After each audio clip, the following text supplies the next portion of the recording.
হিজবুল্লাহকে খেপিয়ে নিজের জন্য মৃত্যুকূপ খনন করেছে দখলদার ইসরায়েল। ইরান সমর্থিত লেবাননের এই সশস্ত্র সংগঠনটির এক জ্যেষ্ঠ কমান্ডার হত্যার প্রতিশোধের পাশাপাশি ফিলিস্তিনের মুক্তিগামী সংগঠন হামাসের সমর্থনে ইসরায়েলকে পদে পদে নাস্তানুবাদ করছে হিজবুল্লাহ। এরই ধারাবাহিকতায় লেবাননের ভূখণ্ড থেকে মঙ্গলবার গভীর রাতে উৎক্ষেপণ করা 5টি ক্ষেপণাস্ত্র উত্তর ইসরায়েলে প্রবেশ করে। এরপর পশ্চিম গ্যালিলে সাইরেন বেজে ওঠে। কাতার ভিত্তিক সংবাদ মাধ্যম আল জাজিরা ইসরায়েলের ওয়াইনেট নিউজের বরাত দিয়ে এ তথ্য জানিয়েছে। ওয়াইনেট নিউজ জানিয়েছে, ক্ষেপণাস্ত্রগুলো কোনো জনবসতিপূর্ণ এলাকায় অবতরণ করেনি এবং এতে কোনো ক্ষতিও হয়নি।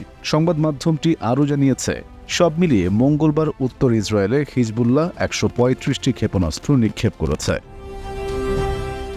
এদিকে ইসরায়েলের যুদ্ধমন্ত্রী ইয়ভ গ্যালান্ট আশঙ্কা প্রকাশ করেছেন যে গাজা যুদ্ধবিরতি চুক্তিতে ব্যর্থ হলে ইরান এবং হিজবুল্লাহর পক্ষ থেকে তেল আবিবের বিরুদ্ধে প্রতিশোধ নেওয়ার সম্ভাবনা আরও বেড়ে যাবে।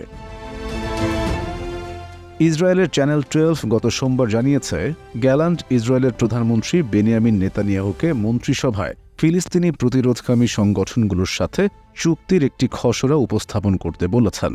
ফিলিস্তিনের বার্তা সংস্থা সামা এ খবর দিয়েছে।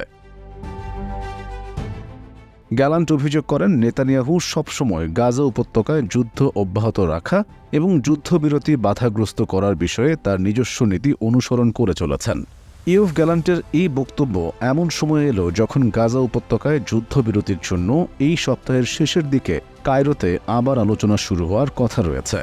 আবার ইয়ভ গ্যালান্টের এমন বক্তব্যের পরই ইসরায়েলে হামলা পরিচালনা করল হিজবুল্লাহ। এদিকে ইরানও ইসরায়েলে জোরালো হামলা পরিচালনার জন্য বেশ জোরে সোরে প্রস্তুতি নিচ্ছে। এর মধ্যে ইরান জানিয়েছে, ইসরায়েলে অবশ্যই হামলা চালানো হবে, তবে এতে কিছুটা সময় লাগতে পারে। ইরানি সেনাবাহিনীর বরাতে সংবাদ সংস্থা রয়টার্সের এক প্রতিবেদনে বিষয়টি জানানো হয়েছে।